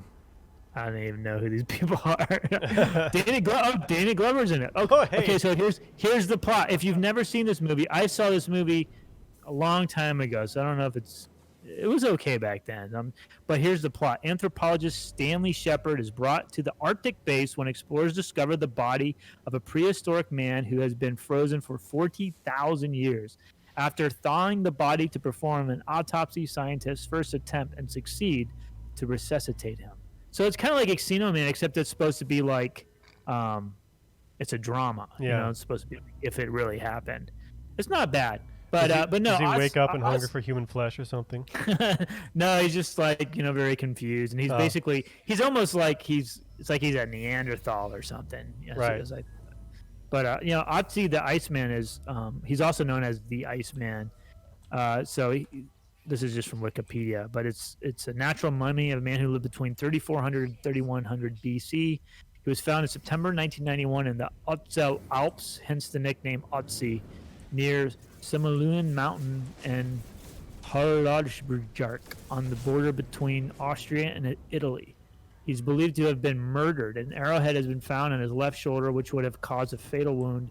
The nature of his life and the circumstances of his death are subject of much investigation and speculation. It is Europe's oldest known natural human mummy and has offered an unprecedented view of the Copper Age of European Copper Age. So yeah, he also had the skin. You can read all about this Otzi the mummy, but his skin actually had tattoos still on them. Like they've studied tattoos. Yeah. They're able to they like his clothing and his pouches and his weapons had all been preserved. So they were able to find what his last meal was by analyzing the stomach contents. So I think it was somewhere in the Alps. So I wonder if it's in the same region Could be. as that article. That's cool. Yeah, I know. On Facebook, there's a group that does like that's what they do. They go out. They're archaeologists, and they go out into the ice sheets that are melting, and they find stuff, and it's pretty incredible. Some of the things that they're finding, how well preserved. I think some of these actually, this was a good to kind of lead into the article, another article that just came out, I think today or yesterday, about studies about ancient dog DNA that reveals 11,000 years of canine evolution. So basically, they were able to take the remains of different dogs that have been found from 100 years ago to 11,000 years ago, and some of these dogs were recovered from Eurasia and Europe. So there's and the Middle East and Siberia and America. Oh wow, and American dogs. So this is interesting. Here's the article. It says, this is from Nature.com. It says, by modeling the relationships in and between groups of ancient and modern dogs, the researchers determined that a 10,900-year-old dog from Russia was distinct from later ancient European, Middle Eastern, Siberian, or American dogs, as well as a canine lineage characterized by modern New Guinea singing dogs, which are related to Australian dingoes. And it says, quote, already 11,000 years ago, there were at least 5 different groups of dogs across the world, so the origin of dogs must have been substantially earlier than that, end quote, says one of the researchers. Skoglund is one of the researchers on that. So I guess basically what they're saying is that at least as far back as the Ice Age, dogs had already long been domesticated, and there were like specific breeds. So it was like pretty. But I guess they were able to get those genomes from finding some of the remains of these dogs that had been frozen in the ice, and DNA had been preserved.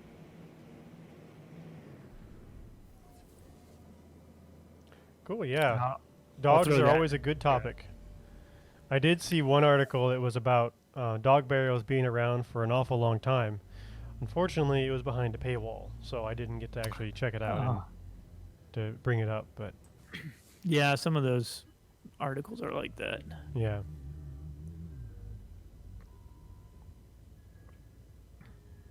Well, that's all I got for articles.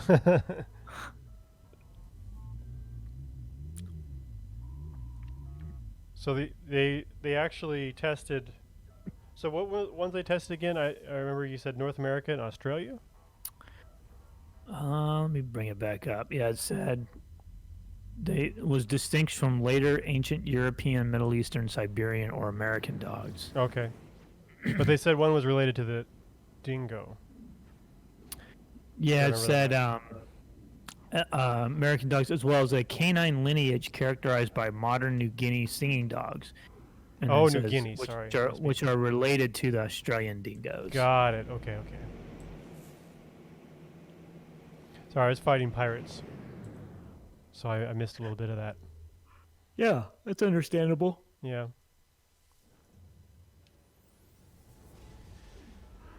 It looks like I'm out of fuel. Better fuel back up.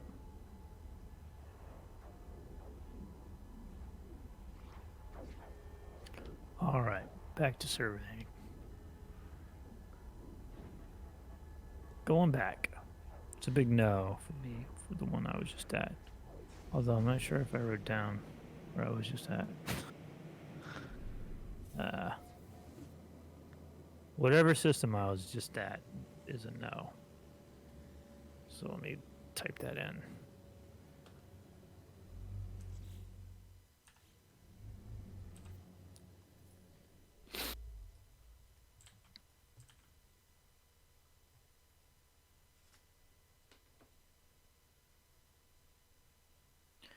All right.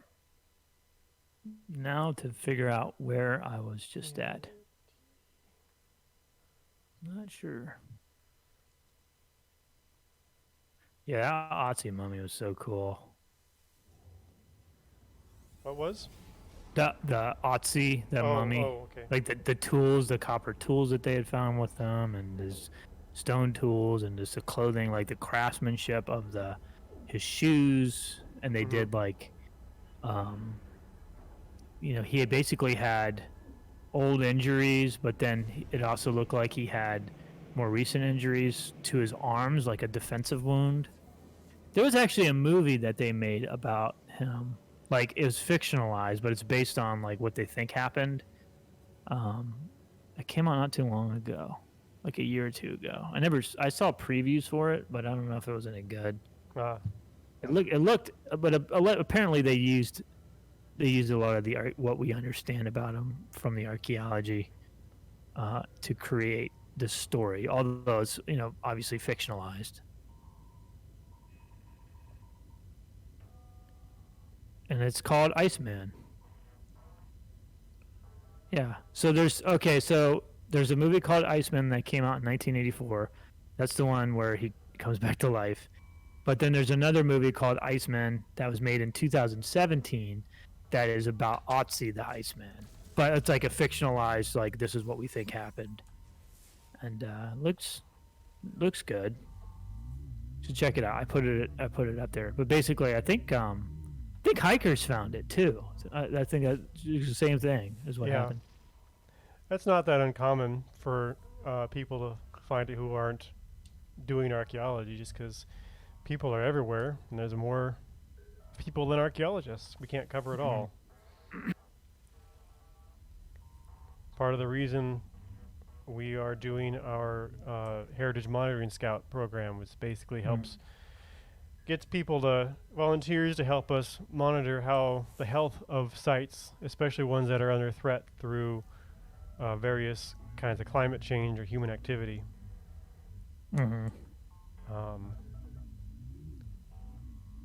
Just because some of these sites, they hadn't been visited since the 80s, and we don't even know if they're still there, let alone what they're doing or what kind of threat they're under.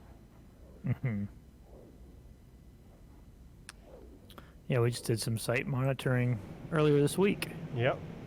Over at Arcadia. We are going to hopefully be doing some Pharaoh scanning next week. Oh, nice. Yeah. Assuming all that works out. What are you guys going to scan? That mound? Which one is it, Barbara? Is it Lake Jackson Mounds? Or, it's Butler Mill, I think. Oh, so there's a mill? Yeah, there's a mill in a state park, and it's in a creek. And it's of interest because a few years ago, I don't remember, some department store built a new building upstream, and part of it, of course, is a giant paved parking lot. Well, now with all that paved soil, all that water runs into the creek, so it's actually caused kind of like essentially little flash floods to happen in this creek, and it's actually doing an awful lot of damage to the mill. Oh, wow. So just an example of you don't have to be building on the thing to destroy the thing. You can actually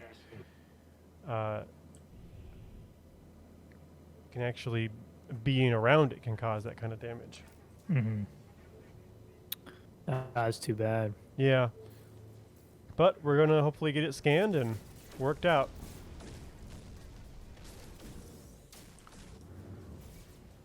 Yeah, I know. I think Nicole scanned the chimney that we have in Pensacola from a mill called the Higher Plains Mill. The chimney portion of it is still standing, or at least most of it is.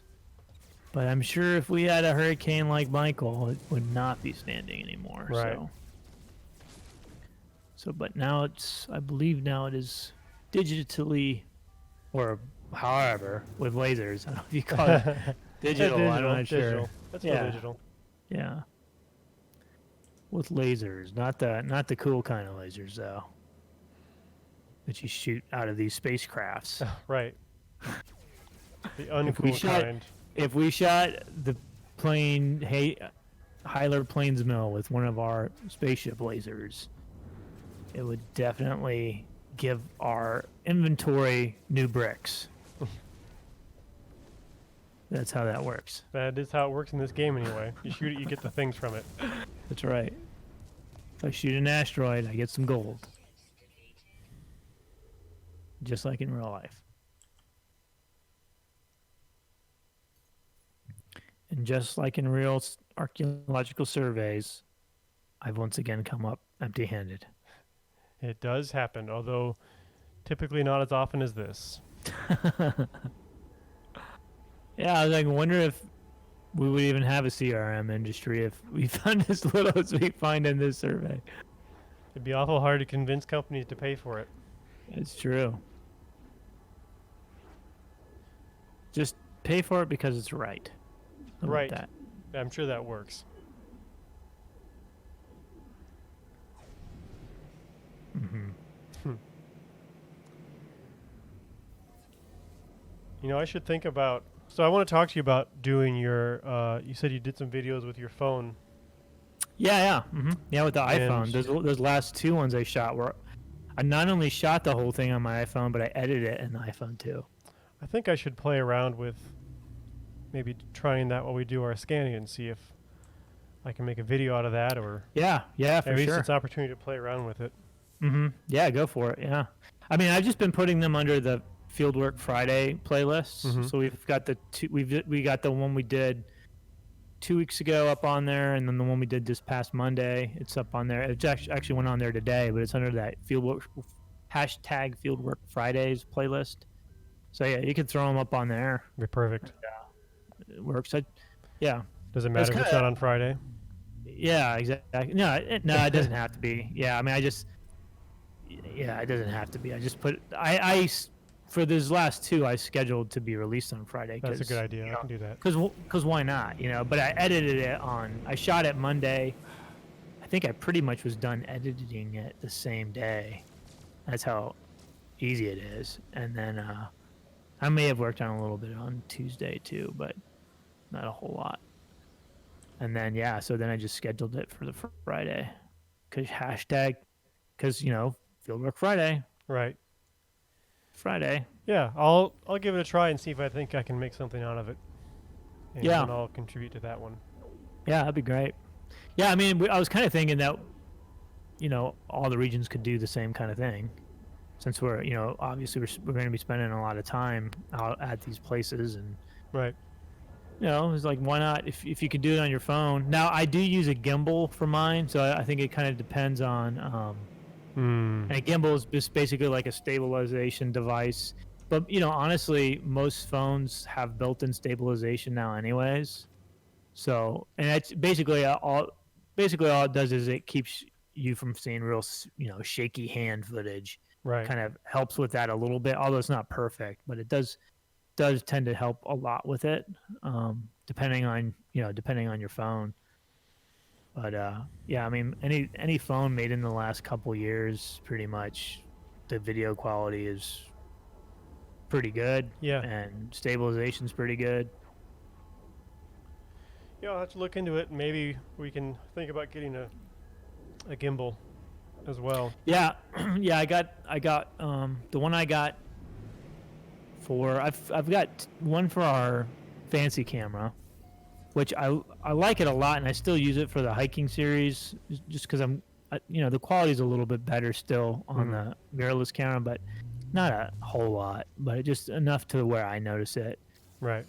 But for that one, it still makes a little bit more sense to me for me to edit it on the computer. Just makes a little bit more sense to do that with that one. So that's why I still use our nice mirrorless camera. But I like the phone option because the gimbal is so much smaller for the phone. The gimbal that I have for the camera is it's not huge, but it's much bigger than the gimbal I have for my phone. And just trying to get around in the field and stuff, it's just a little bit more, a lot more weight, and it's a little bit clunkier to carry around.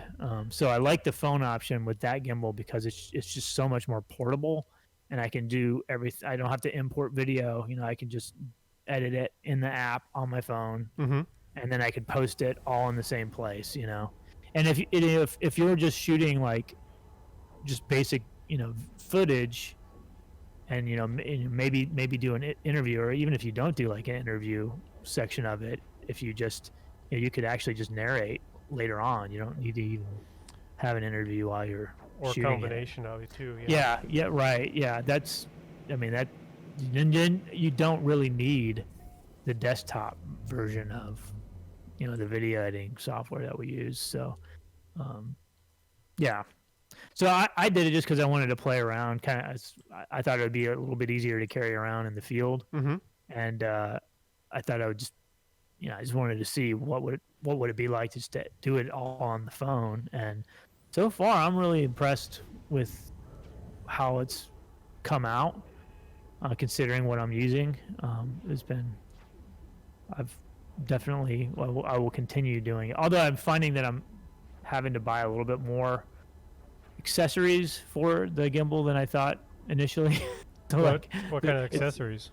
Well, for example, if you're not super close with, I have an iPhone 11, and the speaker is pretty decent, but it's still like a iPhone speaker. You know what I mean? Yeah. Or microphone. So you have to get pretty close, and it's going to pick up noise from all around. It's going to pick up noise from every direction. So any noise you have, you pick up. Whereas like if you have a directional or shotgun mic, it's only going to pick up the noise in the direction that you're pointing the microphone up to a certain feet, basically. So I've noticed some quality issues with some of the audio when we do the narration, when we do the interview portion of it, just because that's just like how I like to do it. So I've had to I found a really good mic that will work with this gimbal and this iPhone setup for this rig. So I got that in the mail today, and I thought I could just put it on the gimbal and we'd be good to go. But then I found out, no, I need to buy these 2 extra connections to make it work with the phone. Is that how And it works? then I started looking at the gimbal. I'm like, well, how do I attach this to the gimbal? And so then I had to buy another accessory for the gimbal so I can attach the mic. So I was like, at this point, I'm like, well, man, this is not as, as quick and easy as I initially thought it would be. Right. At least the first ones, though, they were fine. Even without all that stuff, they turned out just fine. It's just I am kind of nitpicky about the audio. Do you think a Just lapel because mic would be more serviceable, maybe? A little closer to the mouth and stuff that way too? Honestly, I used to be big into if you really want good audio, you need to get a lapel mic. I think the shotgun mics are so good now that you don't really need a lapel mic. Got it. And the other thing with lapel mics, unless you get a wireless one, wireless ones are super expensive. Then it's going to be wired. So I just thought, like in the age of COVID, if you want to interview like a volunteer or someone, and you don't want to get close, then maybe lapel mic is not the way to go. And then also, I don't think there's a huge difference in the quality between a lapel mic and a decent shotgun mic. Honestly, I just don't think there's a whole lot of difference that you can really tell, unless people are like, watching these videos on their television sets with like really good Dolby sound speakers. Sure. Then maybe you could tell. But like most people aren't watching those videos like that. They're watching it on their phone. So the difference is not that. I mean, the difference between one of those external mics that you buy, like what we have right now, versus like an internal mic in your phone or on your laptop, is like hugely noticeable. But when you start talking, the other thing about lapel mics too is a lot of times, if you get a wind gust, you're going to pick that wind up, even if you have a little mouse on it. Those little fur things on it that kind of those wind blockers, wind breakers on them. You're going to pick that up, and then any ruffling. So if the person moves at all, like it's going to pick that up too. So there's some disadvantages. The only time I would really use a lapel mic still is if I really wanted super good quality, like an interview audio quality indoors, where I can really control sound. But for an outdoor setting, I think you're fine with a shotgun mic. It's just a matter of finding the right one. But I think like with the mic you have right now, if you did like a post-production narration and then imported that into the video, Yeah. instead of like shooting an interview there on site, then you can really control the audio quality. I mean, you can have it sounding really nice. But even if you did get some of that audio with interview, as long as you're within a few feet of the person, even with your iPhone or whatever you have, it still comes out pretty good. It's just if there's a lot of background noise, you might want to, or if there's a lot of wind, you just might want to find a different location where you can cut down on some of that, because it will pick it up. Okay. So I used to that shotgun mic that I gave you guys. Can we have it back then? no. Well, no. So our Abby, I think she's using it right now. But I guess you guys can totally take it back. But here's the thing with that shotgun mic though. It's a really good mic. Actually, the mic that I got, that I have to get all this extra stuff for now, so it'll work with my phone. It's the same brand. It's just it's just basically a miniature version of that same microphone. Sure. So that's a really good mic. The only thing with that one is with our camera, that model of the mirrorless camera that we have doesn't work with any other external mic than the one that you can buy as an accessory for that specific brand. Oh, nice. Which really sucks. But the mic. So the mic that I use for the Sony mirrorless is actually pretty good. That I used to not use it, but because it's only got a certain range. But I've been able to, with these hiking videos, I can get it with close enough to where it's just as good as any other mic, So, but yeah, I mean, yeah, I'm sure you could. Like, I don't know how often she's going to use it. I know she's going to do like a hike, not hiking, but like a virtual tour of a couple different museums and I think maybe some other sites in Northwest Florida. But I think if you needed it back, we could get it back to you guys for sure. But I don't. Yeah, but you'd have to get the extra, if you wanted to use it with the phone, you'd have to get some extra attachments, and then that one's more designed for like mounting on like DSLR, something like that. So. Or I guess you could get also like a boomstick. That would work too. So you just have to get a couple extra like attachments. But with these ones that I was gonna do for this HMS Florida stuff, I was gonna try to make it nice, quick and dirty. Like just as easy as possible. Sure. Like I wasn't so worried about getting the perfect audio. Yeah, I'll give it a try and see. Yeah, give it a shot. If we think we need anything extra or not.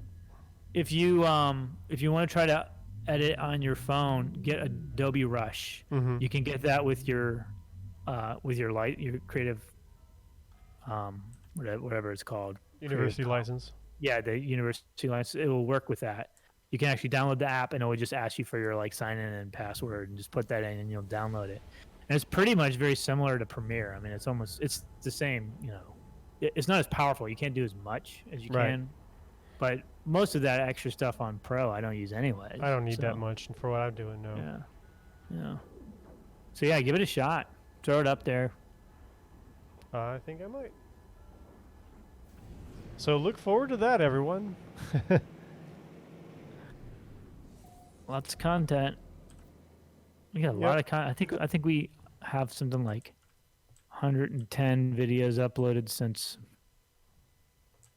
May or something like that, and a lot of them were ones we had already done previously. But a lot of, I think at this point, a majority of those ones that we've uploaded are content that we've created in the last few months. It's been 60 in the last 3 months. I just did our you did check it out. Our quarterly report. Dang. That's pretty good. And how many months? 16. How many months? Hey, moderator, there's a task for you. I don't know if she's even there. What's the task? What's the task? Look at chat. Oh, want to become...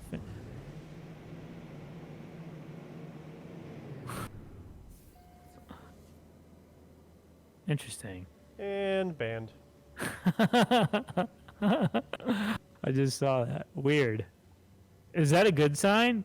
Is that No. what does that mean? Is that a bad sign? It sounds like a bad sign. I think they think we need help. Yeah, probably. I mean, if we keep getting these bots, at least it looks good for the reports, right? We can Sure. we can count them for the I'm reports. not sure that they actually count.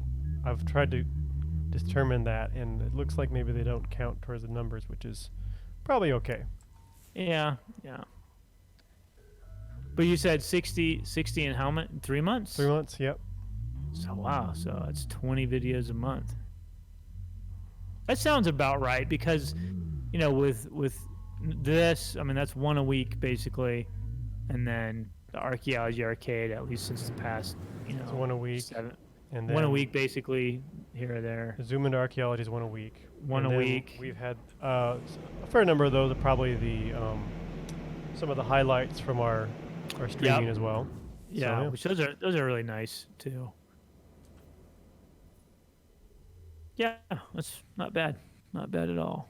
And now with this Fieldwork Fridays, I think it'll probably be close to once a week. There may be a week where we take a break, but as long as we can get out to sites, then it's easy enough to shoot if we're already out there. Mm-hmm.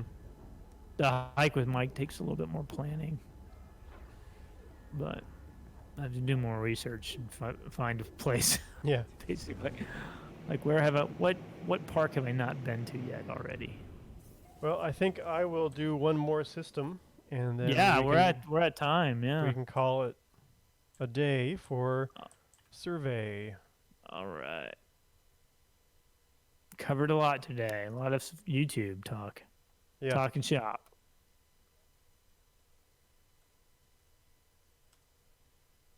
I think this one is nothing in here.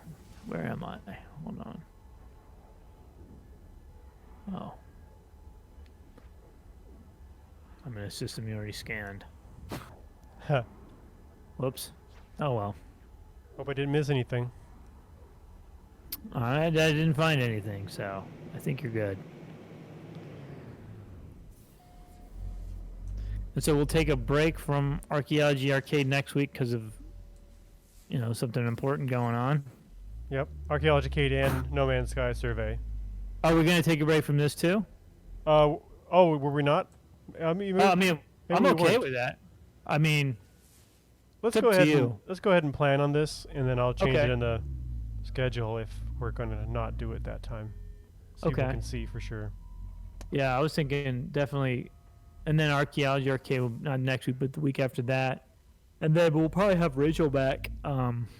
She's just waiting on schedule stuff. Uh huh. But it'd be good to have Andreas back or Mike Prouty. That was fun doing the Oregon Trail. Yeah, it was fun. And that video should be up next week. I think next Wednesday or maybe Thursday. I know it was Yeah. like the day after the election. So the something like Oregon that. Trail one we're talking about, we're playing the classic old Oregon Trail from like way back in the 80s. And Mike is actually a Western archaeologist who works in Western U.S. and he's actually recorded sections of the Oregon Trail and other pretty important trails out in the West, which is kind of cool. So he has all kinds of information and knowledge about those things. Yeah, so if you want to find out which one of us lived and which one of us died, check out that video on our YouTube channel, which should be up either Wednesday or Thursday of next week. And so I'm heading back to our radial system, and I'll land us on the station, and we'll call that a day. Are you in the middle of surveying something right now? No, I'm just going to go to a planet so I can save my progress. So it keeps track of the number of pirates I killed, and I don't know what else I've done. Jumped, system jumps, stuff like that. And I may ride an animal. Just because. But how many treasure hunters have you blown up? I don't know. We haven't put that on our Excel spreadsheet. I'm pretty yet. sure we've only got one so far.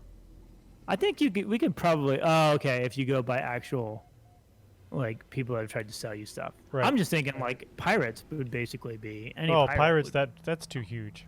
I couldn't keep track of that. Yeah. Well, doesn't it keep track for you though in this game? Only your total, so not ones we've done. Okay.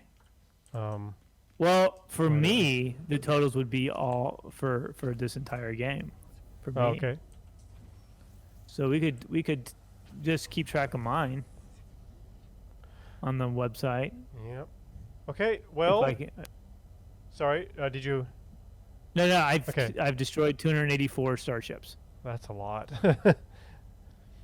Okay. Thanks everyone for watching. We will pick this up again next week, and we'll keep an eye out for Archaeology Arcade as well as our other programs. You can see past videos or episodes of those things as well as other video content we've talked about today on our YouTube channel. Just search for Florida Public Archaeology Network and we will come up. And we'll see you next time.